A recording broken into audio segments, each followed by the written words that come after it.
Hello everyone, कैसे हैं आप सभी लोग। मैं देवेंद्र दास प्रैक्टिस गुरु कोचिंग क्लासेस के प्लेटफॉर्म पे आप सभी लोगों का स्वागत करता हूं। बेटा, जैसा कि आप देख पा रहे हैं थंबनेल के ऊपर, आज हम जो पढ़ने जा रहे हैं वो पढ़ेंगे हम बॉडी फ्लूइड्स एंड सर्कुलेशन के बारे में। मतलब अगर मैं हिंदी में बोलूँ तो शारीरिक द्रव्य एवं परिसंचरण तंत्र के बारे में। बेटा, मैं तुमको बता दूं तुम्हारी जानकारी के लिए कि ये जो वीडियो है मेनली पीएनएसटी, जीएनएसटी और एएनएसटी को ध्यान रख के बनाई गई है। इसमें हम एनसीईआरटी बेस्ड क्वेश्चंस भी करेंगे और एनसीईआरटी की थ्योरी पढ़ेंगे। ठीक है बेटा। तो ये जो वीडियो है ये आज हमारी पहली वीडियो है। तो मैं आपको बता दूं कि मैं जो वीडियो बनाने वाला हूँ वो शॉर्ट शॉर्ट बनाने वाला हूँ। मतलब लगभग 15-20 मिनट की एक वीडियो रहेगी और हम वन बाय वन एक एक टॉपिक पढ़ते जाएंगे। आज जो मैं पढ़ाऊंगा वो पढ़ाऊंगा मैं बॉडी फ्लूइड्स का इंट्रोडक्शन और उसमें कौन कौन से क्वेश्चंस बनते हैं। बात समझ में आई? तो बेटा, आज की वीडियो में हम पढ़ेंगे इंट्रोडक्शन के साथ साथ कुछ इंपॉर्टेंट क्वेश्चंस जो कि इस इंट्रोडक्शन में से बन सकते हैं। उसके बाद जो हमारा नेक्स्ट टॉपिक होगा वो प्लाज्मा होगा। उसके बाद जो हमारा नेक्स्ट टॉपिक आएगा बेटा वो आरबीसी, फिर डब्ल्यूबीसी और फिर प्लेटलेट। फिर हम सर्कुलेशन के बारे में पढ़ना शुरू करेंगे। तो बेटा, इसी को मैं अगर कंटिन्यू करूँ और मैं आज आपको ये टॉपिक कंटिन्यू करके हम अगर पढ़ें तो मैं तुमको बता दूं बेटा कि बॉडी में फ्लूइड्स कौन कौन से होते हैं। और उससे पहले एक बात अगर मैं पूछूं तो बेटा, इनका इम्पोर्टेंस क्या है कि सर बॉडी में आपने फ्लूइड, यानी मैं हिंदी में बोलूं द्रव्य का फायदा क्या है, ये क्यों डाले गए मेरे शरीर में। तो बेटा देखो, इनका बेसिक पर्पस अगर मैं बोलूं तो कहीं ना कहीं बॉडी में एक कनेक्शन बनाना है। क्या है बेटा? कनेक्शन। सर कनेक्शन कैसा, नहीं समझ में आया। तो मेरी बात को ध्यान से सुनो। मेरी पूरी बॉडी सेल से मिलके बनी है। कैसे बनी है बेटा? सेल से। मतलब मेरे सिर में भी सेल्स हैं, मेरे पैर में भी सेल्स हैं,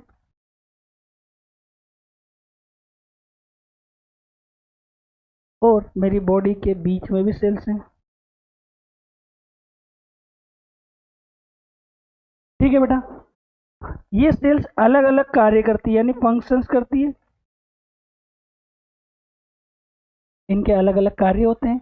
अब मेरी बात सुनो, जैसे कि 2 मिनट के लिए मेरी इंटेस्टाइन आंत है, मेरे शरीर की आंत है। तो मतलब इनका फंक्शन अगर मैं पूछूं तो एब्जॉर्प्शन, हिंदी में बोलो तो अवशोषण। मतलब जो भोजन आएगा उसका अवशोषण करेगी। हाँ सर। अब अगर मैं दूसरी बात करूं तो बेटा, इन सेल्स को जिंदा रहने के लिए दो चीज चाहिए। इनको काम बाद में करना है, पहले इनको सरवाइव करना है, जिंदा रहना है। तो बेटा, इनको जिंदा रहने के लिए अगर दो चीज चाहिए तो एक होगी हमारी ऑक्सीजन और एक होगा हमारा ग्लूकोज। एक होगा हमारा ग्लूकोज। अगर ये दोनों कंटिन्यूस किसी सेल को मिलेगा तो वो सेल जिंदा रह लेगी, वो सरवाइव करेगी। और जब वो जिंदा है तो एक जिंदा सेल अपने कार्य कर रही है। और कार्य करने के लिए इनको एक इम्पोर्टेंट चीज चाहिए, वो चाहिए, मतलब वो इन दोनों से एक चीज बनाती है, एटीपी। क्या बनाती है बेटा? एटीपी। और आप बहुत अच्छे से जानते हो कि एटीपी बनाने के लिए मुझे ग्लूकोज चाहिए, और ग्लूकोज मैं दो प्रोसेस से बना सकता हूँ, एरोबिक और एनएरोबिक। दो मेथड होती है। दो में दो में दो मेथड होती है। कौन कौन सी? एरोबिक और एनएरोबिक। अगर मैं एरोबिक रेस्पिरेशन कर रहा हूँ तो मुझे ऑक्सीजन चाहिए, और एरोबिक का फायदा है एटीपी ज़्यादा बनती है।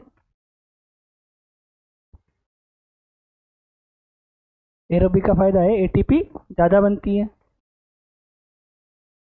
तो सर एटीपी बनती है, हमको समझ में आया। इससे एनर्जी मिलती है, समझ में आया। इससे ये अपने फंक्शंस करेगी, समझ में आया। और फ्लूइड का क्या इसमें? बेटा मेरी बात सुनो।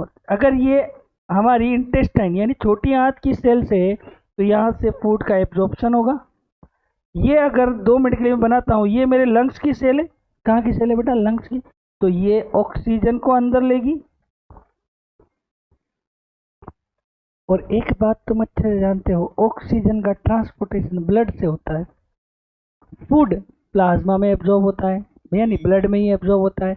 और ये दोनों को कहीं ना कहीं हम लोग ब्लड में डालते हैं, मतलब सर खाना भी ब्लड में आएगा और ऑक्सीजन भी ब्लड में आएगी, और फिर ब्लड पूरे शरीर में घूमेगा। फिर ब्लड कहाँ घूमेगा बेटा? पूरे शरीर में। आई बात समझ में यहाँ तक? और अगर ये पूरे शरीर में घूमेगा मतलब ये शरीर की हर कोशिका, हर टिश्यू, हर ऊतक तक जाएगा, बॉडी की हर सेल तक जाएगा। और हर सेल तक जाएगा मतलब यहाँ से एब्जॉर्ब फूड और यहाँ से एब्जॉर्ब ऑक्सीजन को हर सेल तक पहुंचाने का काम किसका है?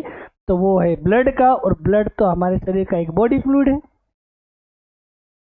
यहाँ तक क्लियर हुआ तुम लोगों का? दूसरी बात, जब बेटा मैं कुछ भी चीज बनाऊंगा तो वेस्ट तो बनेगा। मतलब अगर मैं एटीपी बना रहा हूं तो वेस्ट बनता है CO2।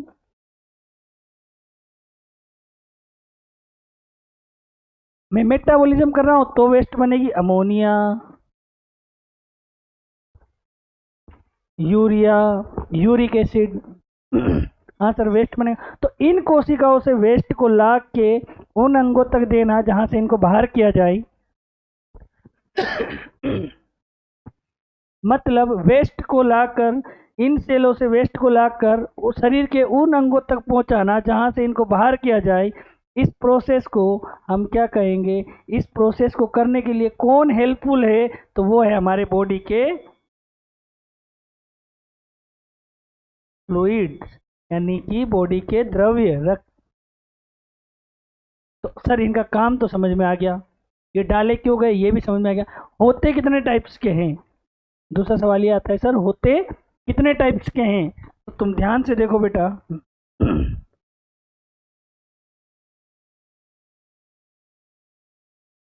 बॉडी में दो मेन टाइप्स के फ्लूइड होते हैं। कितने टाइप के बेटा? दो मेन टाइप के फ्लूइड होते हैं।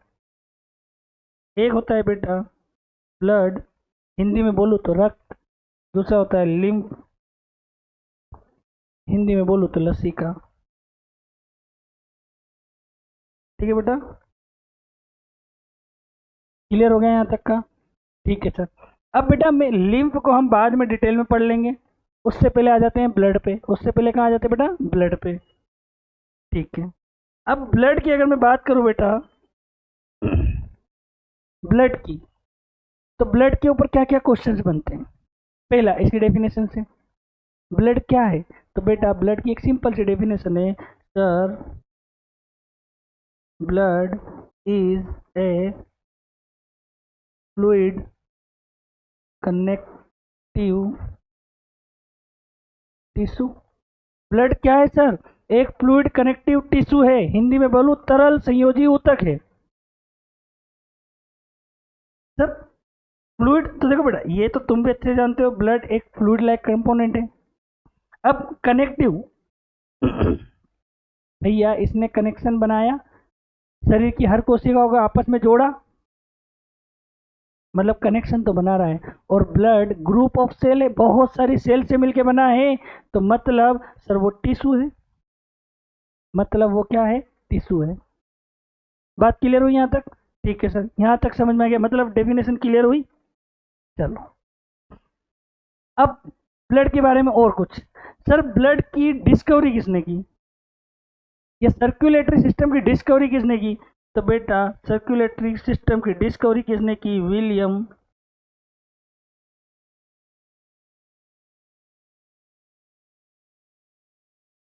विलियम हार्वे ने। किसने की बेटा? विलियम हार्वे ने। दूसरा क्वेश्चन, ये हो गया हमारा दूसरा क्वेश्चन। इन्होंने ब्लड ग्रुप के बारे में भी बताया, इन्होंने ब्लड सर्कुलेशन के बारे में भी बताया। यही वर्ड तुमको देखने को मिलेगा तुम्हारा मानव स्वास्थ्य के अंदर। एक चैप्टर है तुम्हारा मानव स्वास्थ्य, ह्यूमन हेल्थ एंड डिजीजेस, उसमें ये वर्ड मिलेगा तुमको। क्लियर हुआ यहाँ तक बेटा? चलो आगे बढ़ो बच्चा। ठीक है सर। सर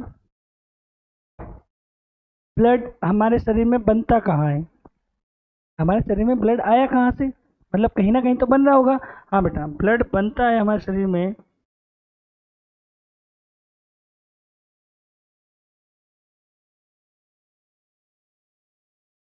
ब्लड बनता कहाँ है, ब्लड बनता कहाँ है? तो बेटा ब्लड हमारे शरीर की, हमारे एज की अलग अलग स्टेज में अलग अलग जगह बनता है। जैसे जब फिटस की बात करो, किसकी बात करो बेटा? फिटस की। फिटस में बनता है बेटा लीवर में। फिटस में कहाँ बनता है बेटा? लीवर में। उससे आगे आ जाओ, अगर मैं बात करूँ एम्ब्रियो की, जब बच्चा लेस देन 12 वीक का होता है, मतलब माँ के पेट में अभी 12 हफ्तों से भी छोटा है, तब बनता है उसके यॉक सेक में। यॉक से क्या होता है, कभी इसके ऊपर डिटेल वीडियो बनाएंगे एक। क्लियर हुआ? चाइल्डहुड में कहाँ बनता है सर? लॉन्ग बोन में। कहाँ बनता है बेटा? Long bone. एडल्ट में, एडल्ट में कहाँ बनता है? फ्लैट बोन में। कहाँ बनता है बेटा? फ्लैट बोन में। यहाँ तक समझ में आया? तुम्हारी एनसीईआरटी में ये दो ही आंसर है, एक फिटस में और एक चाइल्ड में। या एडल्ट में भी तुम्हारी बुक के हिसाब से तो लॉन्ग बोन ही जाता है। क्लियर हुआ यहाँ तक का? ठीक है सर। मतलब बनता कहाँ है ये समझ में आ गया सर। ब्लड का बनना क्या कहलाता है? ब्लड का बनना, यानी मैं एक शब्दों में कहूँ, फॉर्मेशन ऑफ ब्लड। ब्लड का बनना क्या कहलाता है? हिमेटोपोइसिस। क्या कहलाता है बेटा? हिमेटोपोइसिस। एक बात और समझ में आ गई सर, ब्लड का बनना क्या कहलाता है? हिमेटोपोइसिस। पोइसिस वर्ड का मतलब होता है बेटा फॉर्मेशन, यानी बनना। यहाँ तक क्लियर हो गया बेटा? ठीक है सर, यहाँ तक हमको कोई दिक्कत नहीं है ना? अब आता है कि सर ब्लड के कंपोनेंट कौन कौन से? ब्लड के कंपोनेंट कौन कौन से? ब्लड में क्या क्या मौजूद है? तो बेटा अगर मैं ब्लड में क्या क्या मौजूद है, मतलब मैं बोलूँ कंपोनेंट ऑफ ब्लड, तो बेटा ब्लड के दो मेन कंपोनेंट होते हैं। ब्लड के दो मेन कंपोनेंट होते हैं, कौन कौन से सर? प्लाज्मा और फॉर्म्ड एलिमेंट्स।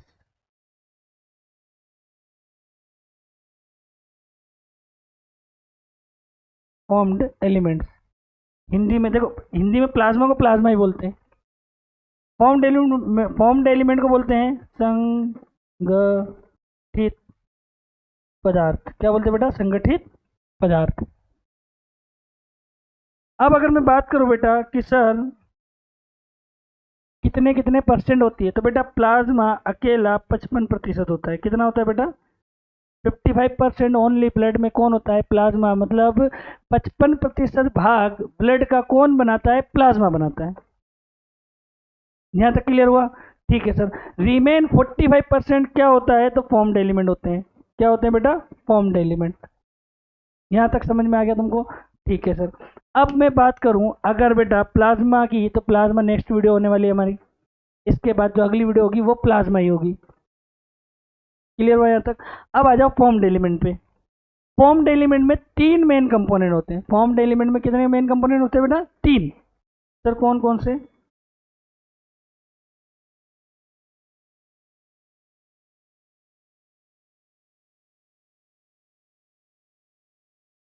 पहला है बेटा आरबीसी। क्या है बेटा? आरबीसी। दूसरा है बेटा डब्ल्यूबीसी। क्या है बेटा? डब्ल्यूबीसी। और तीसरा है बेटा प्लेटलेट्स। तीसरा क्या है बेटा? प्लेटलेट्स। अब अगर मैं बात करूँ इस 45% में से भी बेटा 44% ओनली आरबीसी होती है। 44% ओनली क्या होती है बेटा? आरबीसी। रिमेन 1% ये दोनों होती है। 1% में डब्ल्यूबीसी और प्लेटलेट आती है। मतलब सर आरबीसी का वेटेज ज़्यादा है और इम्पोर्टेंट आरबीसी है। दूसरी बात, ब्लड का कलर रेड है तो उसके लिए कौन रिस्पॉन्सिबल है? आरबीसी। आरबीसी क्यों? क्योंकि आरबीसी के अंदर भरा क्या है? हीमोग्लोबिन, और हीमोग्लोबिन रेड कलर का है। बात यहाँ तक समझ में आया बेटा? चलो ठीक है, तो कुछ ये बेसिक चीजें आपको समझ में आई, ठीक है। ब्लड में और कुछ चीजें हैं, तो बेटा देखो, ब्लड में एक पूछा जाता है पीएच, तो पीएच है इसका 7.4। एक वैल्यू पूछे तो 7.3 से लेके 7.4, और बढ़िया वैल्यू दूं तो 7.35 से 7.45। क्लियर हुआ? ये पीएच है। कलर, अरे सर ब्लड का कलर तो रेड होता है बेटा, रेड तो होता है, पर ब्लड वेसल्स दो तरह की होती है, एक होती है आर्टरी और एक होती है वेन, धमनी और सीरा। धमनी और सीरा, अगर बात करो बेटा धमनी की, तो इसमें होता है ब्राइट रेड कलर, इसमें होता है डार्क रेड कलर। क्लियर हो गया? कलर समझ में आ गया, पीएच समझ में आ गया। अब बात आती है सर बॉडी में ब्लड होता कितना है? वॉल्यूम, वॉल्यूम 5 से 6 लीटर, 5 से 6 लीटर। 5 लीटर बोलना फीमेल का में, ये फीमेल का सिंबल है। 6 लीटर बोलना मेल में, मेल का सिंबल है। ब्लड में कितना, शरीर में कितना ब्लड पाया जाता है? बोलना 5 से 6 लीटर। 5 लीटर महिलाओं में, 6 लीटर पुरुषों में। क्लियर हो गया बेटा यहाँ तक? तो बेटा ये इंट्रोडक्शन क्लास थी, इसमें हमने ब्लड और बॉडी फ्लूइड्स का इंट्रोडक्शन पढ़ा। इसमें लगभग 5 से 6 क्वेश्चन बने हैं, वो मैंने तुमको बता दिए। सर कौन कौन से क्वेश्चन? तो आ जाओ। जैसे कहाँ कहाँ बनता है? देखो बेटा, ब्लड का बनना क्या कहलाया? हिमेटोपोइसिस, अभी थोड़ी देर पहले बताया। और इनको क्या कहेंगे? अगर कोई पूछे ये सब क्या है, तो बोलना बेटा ये सब हिमेटोपोइटिक टिश्यू है। क्या है बेटा ये? हिमेटोपोइटिक टिश्यू, हिमेटोपोइटिक ऊतक हिंदी में। आगे बात समझ में? ब्लड का बनना क्या कहलाता है? एक क्वेश्चन यहाँ से बनेगा, एक यहाँ से बनेगा, दो तीन यहाँ से बनेगी। उसके बाद सर डिस्कवरी किसने की? तो विलियम हार्वे ने, एक क्वेश्चन यहाँ से बनेगा। उसके बाद सर ब्लड क्या है? फ्लूइड कनेक्टिव टिश्यू, एक क्वेश्चन यहाँ से बनेगा। तो बात समझ में आई? तो ये कुछ क्वेश्चंस बनेंगे बेटा। उसके बाद टाइप्स ऑफ बॉडी फ्लूइड्स वो पढ़ लिया हमने। फिर हमने देखा बेटा कि प्लाज्मा का परसेंटेज कितना है? प्लाज्मा 55% है, बाकी 45% क्या है? ब्लड सेल्स है, फॉर्म्ड एलिमेंट, संगठित पदार्थ वो हैं। उसमें से भी 44% ओनली आरबीसी है, बचा हुआ जो 1% पार्ट है उसमें डब्ल्यूबीसी और प्लेटलेट आ जाती है। अभी जब मैं प्लाज्मा वाली वीडियो पढ़ाऊंगा तो उसमें मैं तुमको दिखा दूंगा इन तीनों का वेटेज। क्लियर हो बच्चा? अगर मैं दिखा भी दूं अभी आज ही की क्लास में, तो आप ये देखो,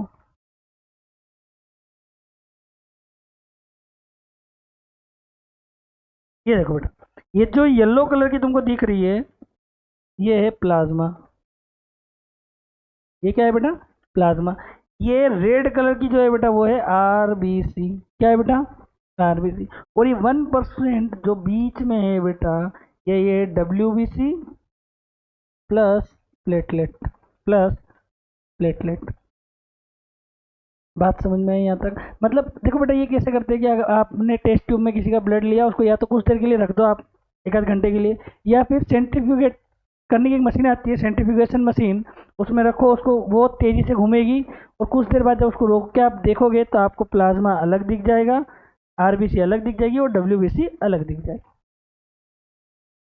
तो बेटा आज का ये टॉपिक हम यहीं ख़त्म करते हैं, मिलेंगे नेक्स्ट वीडियो में, तब तक के लिए टाटा बाय बाय।